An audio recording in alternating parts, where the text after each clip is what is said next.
Welcome to McPlum, simple solutions served daily. You start by equipping Jett and confirming Tailwind is ready. Bind it where your fingers naturally rest.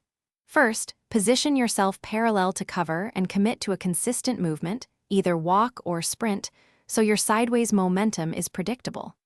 Once done, tap the dash key while strafing to the side you want. You must anticipate recoil and crosshair placement.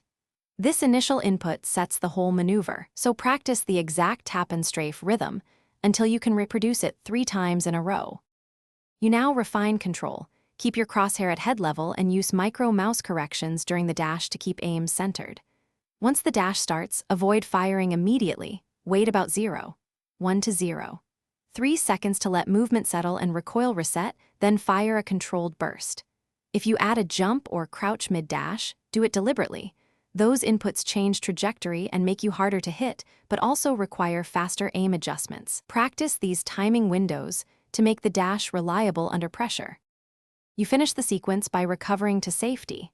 After your shot, either dash back behind cover or use utility to obscure sightlines. Make a habit of recentering your mouse with a short opposite strafe if your aim drifts during the move. This quick correction prevents follow-up misses. If the dash feels inconsistent, stop and verify keybinds, check for input latency, and reduce conflicting binds that share the same finger. One key troubleshooting tip: test on a private server to isolate input issues and rebuild the timing. Thanks for watching. Stay juicy and subscribe.